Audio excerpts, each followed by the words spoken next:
বন্ধুরা, অনেককেই দেখছি আজকাল শিক্ষা ব্যবস্থাকে নিয়ে বিভিন্ন ধরনের পোস্ট ভিডিও বানাচ্ছে। তো আমি আজকে কথা বলবো যে বাংলাদেশের এই সাউয়া মার্কা শিক্ষা ব্যবস্থাকে নিয়ে। এবং অনেকেই বলছে এই যে আওয়ামী লীগ সরকার নাকি শিক্ষা ব্যবস্থাকে ধ্বংস করেছে, এই দীপু মনি নাকি শিক্ষা ব্যবস্থাকে ধ্বংস করেছে। তো আমার প্রশ্নটা হচ্ছে, বাংলাদেশের শিক্ষা ব্যবস্থাটা ভালো ছিল কবে? বাংলাদেশের শিক্ষা ব্যবস্থা তো সবসময় এই বাল মার্কা, পায়খানা মার্কা, গার্বেজ মার্কা। বাংলাদেশে শিক্ষা পদ্ধতিতে পৃথিবীর সব দেশেই শিক্ষা ব্যবস্থার আসলে অনেক আছে, কিন্তু বাংলাদেশে আরো বেশি। বাংলাদেশে যেমন যেমন যেমন বাংলাদেশে তো ইংলিশ, বাংলা, ম্যাথ এগুলো ঠিক আছে, কিন্তু তারপরে আসলো কি সমাজ, তারপর বিজ্ঞান, বিজ্ঞান ঠিক আছে, তারপর কি কৃষি, তারপরে কি কৃষি ছিল, তারপর কি ইসলাম ধর্ম। এই যে এইগুলো যে পড়া, এগুলো তো অহেতুক। কৃষির ওই বাল জেনে আমি কি কি বালটা ফেলাইছি জীবনে। ওই কি করে হাঁস মুরগি পালন করতে হবে, ফ্রিজিয়ান গরু, তারপর কি সব বাল ছাল ছিল। কি মুরগির 3টি অসুখের নাম বলো। একটা অসুখে মুরগির 20টার মধ্যে গন্ধ হয়, এটা একটা অসুখের লক্ষণ। এই বালসাল এগুলো হচ্ছে পড়ানো হতো। তারপরে সমাজ কি, সমাজে তো ভাই এই পুরো বালসাল, মুজিবর কবে কি করলো না করলো, ওই ভাসানি কবেকার হোগা মারা দিছে, ওই কবেকার লুঙ্গি খুলছে, এই সব হচ্ছে এবং শাল। এবং শুধু এখানেই না, তারা চলে গেছে মুঘল সম্রাটের, ওই সম্রাটের কবে পেট খারাপ হলো, ওই সম্রাট কবে হচ্ছে ল্যাংটা হলো, ওই সম্রাট কবে চোদা খেলো, মানে এই শাল শাল শাল মুখস্থ করে। এবং এই শালগুলো আবার তারা কি এমসিকিউ নৈবত্তিক, এমসিকিউকে আবার তারা বলে কি নৈবত্তিক, এই নৈবত্তিক নাকি সাওয়াত্তিক, এই এই এমসিকিউ আবার চোদাতো তারা। এবং এটা খুবই ডিসগাস্টিং। এগুলো শালমুদ্রে কি করবে ভাই মানুষ? আজকাল গুগল আছে, সব আছে। এবং বাংলাদেশিদের কি কি কি সব আছে, কি বুয়েট, মেডিকেল, সাউয়া, এগুলো। আরে বুয়েট মেডিকেল কি বালটা ফালাইছিস তোরা, কি বালটা ফালাইছিস।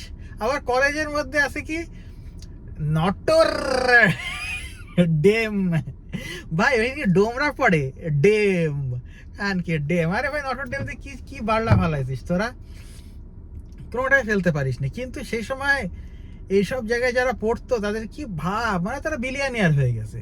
ভাব দেখলে মনে হয় যে বিলিয়নিয়ার এক একজন। গুগল কি বলে, বুয়েটে যারা ভর্তি হয় তাদের মনে হয় সব ইলন মাস্ক, সব একেবারে বুয়েটে ভর্তি হলে ইলন মাস্ক হয়ে গেছে, ইলন মাস্ক আসতেছে। এই যে ঢং শুয়োরের বাচ্চাদের। তারপরে কি, এটা তো গেল হচ্ছে বুয়েট ফেট সাউবাদের এবং এই যে এসএসসি তে তো তাও কিছুটা, তবে হ্যাঁ এসএসসি তে যেমন একটা বাজে দিক হচ্ছে, এসএসসি তে হচ্ছে কি ছিল, এসএসসি তে তাও এই যে কৃষি মিশি এসব বালসাল ছিল না। তবে ওই যে সমাজ ছিল একটা, বালের সমাজ ছিল, ওটার ভিতরে অনেক শাল শোল সুতমারানির বালসাল ছিল।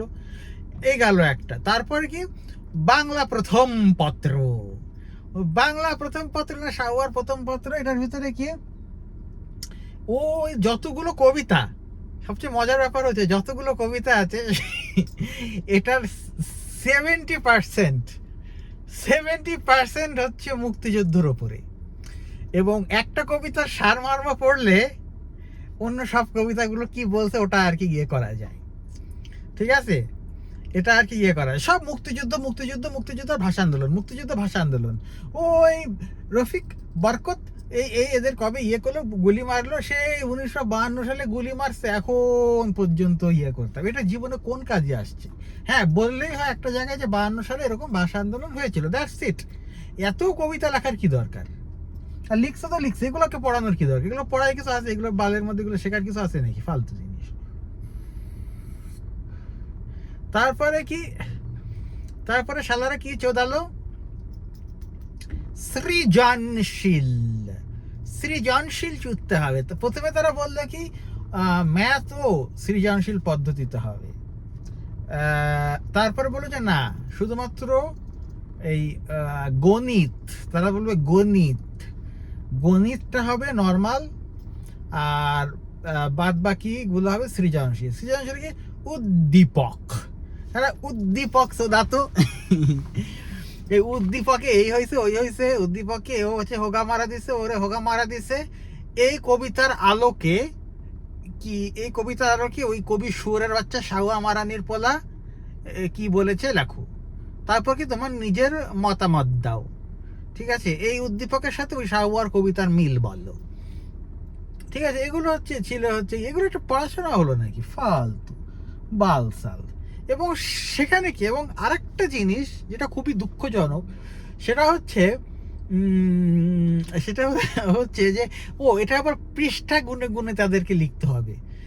উদ্দীপকের 1 নাম্বার হচ্ছে কি, 1 নাম্বার উদ্দীপকের 1 নাম্বার হচ্ছে 1 লাইন, তারপর হচ্ছে এবার এতটুকু হাফ পৃষ্ঠা, তারপর 1.5 পৃষ্ঠা, তারপর লাস্টের আবার 2.5 পৃষ্ঠা। আর যে সে কি বাল সাল লিখে শুধু পৃষ্ঠা ভরানো। এইভাবে আমি পরীক্ষা দিয়েছি। এগুলো এগুলো সবাই করতাম, আমিও করতাম, ওই বালসাল করতাম, ভালো লাগতো না। এবং শুধু সেখানেই শেষ নয়, সেখানেই শেষ নয় বন্ধুরা। এবং এই পরীক্ষা এসএসসিতে আবার কি জিপিএ 5 গোল্ডেন এগুলোর ভিত্তিতে আবার জাজ করা হতো।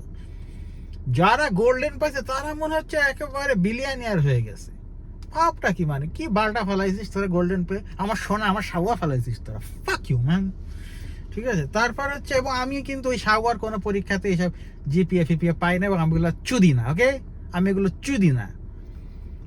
এই আমি এসএসসিতে পেয়েছিলাম 4.63 এবং 5 সরি এইচএসসিতে পেয়েছিলাম 4.8।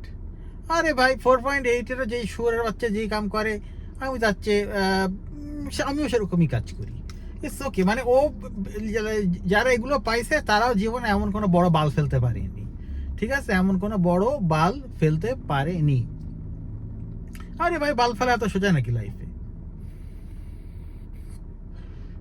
যাই হোক, আর কি বলবো, হ্যাঁ, এবং বাংলাদেশের স্কুলে, আমি বাংলাদেশের সরকারি স্কুলে পড়েছি। এই সরকারি স্কুল ছিল সরকারি মার্কা। মানে ভাই এটা কি স্কুল নাকি একটা জীবাণু তৈরির কারখানা? ভাই ধুলো ময়লা জীবাণুতে ভর্তি। আর ভাই স্কুল কিছু কিছু জায়গা থাকতো যেখানে হাগুর গন্ধ, ওইখানে গেলে হাগুর গন্ধ, ওইখানে গেলে মানে হাগুর একটা তীব্র গন্ধ আসতো। একটা ওই যে ক্লাব সিকারের গেট ছিল, যে গেট দিয়ে ঢুকতে হতো, ওইটার একটা সাইডে ওখান থেকে হাগুর গন্ধ হচ্ছে। এটা নাকি স্কুল? আর সেই যে কি ধুলো ময়লা, তারপর হচ্ছে ধুলো ময়লা তো গেল, তারপর হচ্ছে কি আর স্কুলের যে বাথরুম, বাথরুম তো ভাই international. Oh my goodness, oh my goodness. এই বাথরুমের মধ্যে আবার মানুষ যেত, গিয়ে হচ্ছে কি নৈবত্তিকের অ্যান্সার বালসাল করতো। তো মানে অত্যন্ত জঘন্য। সরকারি স্কুলে যারা পড়েছো তারা জানো যে এটা কত জঘন্য, কত বাজে।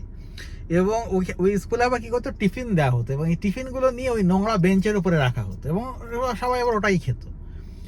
তো হ্যাঁ এটা ছিল। আর হ্যাঁ, আর একটা মজার কথা, সেটা তো ভুলে গিয়েছি। সেটা হচ্ছে একবার যখন আমি কলেজে ছিলাম, মানে এইচএসসির কলেজ যেটাকে বলে 12 ক্লাস, তখন একবার আমি কলেজের বাথরুমে গিয়েছি, এবং সেখানে যে কমোডের ভেতরে হাগু ভাসছে, এবং সেই হাগুর চেহারা এখন আমার মানে সেই ইয়েটা ভিজুয়ালটা এখন আমার মাথার ভেতরে আছে। এবং আরেকটা জিনিস বাংলাদেশে খারাপ, সেটা হচ্ছে বাংলাদেশিরা তো পানি ইউজ করে বাথরুমে গিয়ে, পুরো বাথরুমের ফ্লোর কাদা কাদা কাদা কাদা কাদা কাদা হয়ে যেত, মানে জঘন্য। এটা খুবই ঘৃণা লাগতো আমার কাছে। এই সরকারি স্কুলের টিচাররা ছিল সবচেয়ে খারাপ, খুবই খুবই খুবই খুবই খুবই খারাপ। ওদের আমি চুদি, ঠিক আছে? কি শিক্ষককে আবার কি বালের সম্মান দেবো, সাওয়ার সম্মান দেবো? এটা হচ্ছে তোমার, এটা এই যে বাংলাদেশিদের এই আবার একটা ঢং, সেটা কি শিক্ষককে সম্মান দিতে হবে? আরে শিক্ষককে কিছু সম্মান দিতে হবে, এটা শিক্ষকের জব, এটা তার জব, সে তার জব করতেছে, ওকে? এতে সম্মান দিয়ে আর কিছু নেই। পুলিশ যেমন তার জব করে, একটা একটা ব্যাংকের একজন যে কর্মকর্তা সে যেমন তার জব করে, একটা ড্রাইভার যেমন তার জব করে, তেমন এই টিচারও তার জব করতেছে, এতে এক্সট্রা সম্মানের কিছু নেই। হ্যাঁ, ডাক্তারদের ঠিক আছে, ডাক্তারের এটাও জব, ডাক্তাররাও মানুষের জীবন বাঁচায়, তো ডাক্তাররা যদি খারাপ কাজ করে আমি কি তো এটা বলবো না? শিক্ষক কোনো মহৎ পেশা না, এটা কিছু না, এটা হচ্ছে জব, এবং শিক্ষককে সম্মান দেওয়া কিছু নেই। হ্যাঁ, সম্মান দিতে হবে মানুষ ভেদে। যদি একটা মানুষ ভালো হয়, সে যেই পেশারই হোক না কেন, তাকে সম্মান দিতে হবে। কিন্তু যদি একটা মানুষ খারাপ হয়, সে ওই শিক্ষক হোক আর যার বাল হোক না কেন, ওকে কোনো সম্মান দেওয়া যাবে না। সম্মান ওর পাশা দিয়ে ভরে দেবো, খান কির বাচ্চা। এই শিক্ষক চুত মারানিগুলো ছিল আরো মাদার চোত, এবং কিছু কিছু ছিল আরো বেশি মাদার চোত। এবং এই কিছু কিছু শিক্ষক শুয়োরের বাচ্চা ছিল যারা আমাকে মেন্টালি সিক করে দিয়েছিল। আমি ডিপ্রেস থাকতাম রীতিমতো। আমার লাইফে, আমি স্কুলে যে কয়দিন পড়েছি, আমি most of the fucking days আমি ডিপ্রেস থাকতাম। এবং এটা একটা মেন্টাল ইলনেস, আমাকে মেন্টালি ডিপ্রেস বানিয়ে দিচ্ছে ওই শাওয়ার, ওই বাংলাদেশের এই ফকিন্নি মার্কা চোদার ওই শিক্ষা ব্যবস্থা। ওই শিক্ষা ব্যবস্থাকে আমি চুদি, ওই শিক্ষা ব্যবস্থা আমি হাগু করি, ওটার উপর আমি পিছু করি, খানকির বাচ্চা। আর এরা এই শিক্ষক চুতমারানিগুলো ছিল কি, এরা তো কোচিং বাণিজ্য তো ছিল ওই সময়, এখন আছে কিনা জানি না, এখনো নিশ্চয়ই আছে। ওই এমন ছোট লোক, 1,000 টাকার জন্য ওরা মানুষের ছোট লোকই করতো। এই পরীক্ষায় নাম্বার দেবো না, হ্যান করবো না, ত্যান করবো না। শুধু সেখানেই সীমাবদ্ধ নয়, তারা কি করলো, ও আবার কি হলো, SBA চোদালো, SBA, school based assessment না সুতমারানি। তো আমি যখন ক্লাস, তখন এক খানকির পোলা, নাম বলবো না, ওই শালার প্রতি আমার এখনো প্রচন্ড রাগ। ওই শালা ছিল ওই স্কুলের ওই ক্লাস টিচার ছিল। এখন এই শালা হচ্ছে গেল হচ্ছে কি, এই শালার আবার ওই যে কোচিং ছিল, কোচিং জুতমারানি। তো আমি আবার স্কুলে যেতাম না, আমার স্কুলে যেতে ভালো লাগতো না। এই স্কুলে না গেলে সে আবার কি, এই স্কুলে কেন আসিস নি, হ্যান ত্যান, মানে, এবং সেটা খুবই বাজেভাবে বলতো এবং খুবই বাজেভাবে ইনসাল্ট করতো। কিন্তু মেইন কারণ ছিল হচ্ছে ওই তার ওই বালের শাওয়ার কোচিংয়ে আমি যেতাম না, এজন্য তার আমার প্রতি আক্রোশ ছিল, ঠিক আছে? এবং সে একটা মাদার চোদ। হ্যাঁ, তো এখন আবার একটা ঘটনা ঘটেছিল কি, ওই শালা তো আমার লাইফ করেছেই। ওই শালা তো আমাকে ডিপ্রেস বানিয়ে দিয়েছে। এরপর বছরের মাঝে ওই শালা অন্য একটা জায়গায় ট্রান্সফার হলো, ঠিক আছে? এবং এখানে আরেকজনকে আনা হলো। আমি ভাবলাম যে যাক বাবা, হাফ ছেড়ে বাঁচলাম। 4-5 মাস যেতে না যেতেই দেখি ওই খানকির পোলা ঘুষ ফুস দিয়ে আবার এই জায়গায় চলে আসছে। কারণ তার ক্লায়েন্ট বেসড হচ্ছে এখানে, তার কোচিং বাণিজ্যে যে ক্লায়েন্ট বেসটা সে এখানে অলরেডি বানিয়ে ফেলেছে। নতুন জায়গায় গিয়ে হয়তো ব্যবসার প্রসার সেরকম বানাতে পারছে না, ক্লায়েন্ট বেস হচ্ছে না ঠিক মতো। এই কারণে সে এই ইয়েটা করেছে, ঘুষফুস দিয়ে আবার এখানে চলে আসছে। মানে বাইনচোদগিরির একটা সীমা থাকা দরকার। সীমা ছাড়া বাইনচোদ। যাই হোক, এবং শুধু এটা আমার কথা না, তোমাদের প্রত্যেকটা মানুষেরই জীবনে কিন্তু এটা আছে। মেন্টালি সিক বানিয়ে দিয়েছে আমার স্কুলে, আমাকে বাল শেখানোর জন্য আমাকে মেন্টালি সিক বানিয়ে দিয়েছে। Fuck you. ঠিক আছে, কি জানি বলতেছিলাম, যাই হোক। তো এই হচ্ছে শিক্ষা পদ্ধতির অবস্থা। এটা তো গার্বেজ একটা জঘন্য শিক্ষা ব্যবস্থা। এখানে মানুষ তো ভাই এটা কি করে বাঁচে? আমি তোমরা যারা বাংলাদেশে আছো, তোমাদেরকে আমি বলবো যে জীবনে কোনোদিন এই বাংলা মিডিয়াম বা বাংলাদেশের যে ন্যাশনাল কারিকুলাম এটাতে পড়বে না। তোমার যদি একটু টাকা থাকে ইংলিশ মিডিয়ামে পড়ো, ও লেভেল দাও, ওয়ে বেটার। বিকজ বাংলা মিডিয়ামে এক গাদা গার্বেজ সাবজেক্ট দিয়ে ভরা থাকে, এবং বাংলা মিডিয়ামে গার্বেজ সাবজেক্ট ইচ্ছা মতো চুজ করা যায় না। ইংলিশ মিডিয়ামে ও লেভেলে আছে মোটামুটি, কিন্তু এ লেভেলে গিয়ে ইচ্ছা মতো মাত্র 3-4টা সাবজেক্টের উপরে এক্সাম দেওয়া হয়। এবং এ লেভেলে এবং ও লেভেলে দুটোরই একটা বড় সুবিধা হচ্ছে তুমি স্কুলে না গিয়েও প্রাইভেটলিও দিতে পারো। তুমি যদি স্কুলে যেতে ভালো না লাগে, তোমার স্কুলে যেতে হবে না, তুমি হোম স্কুলিং করো।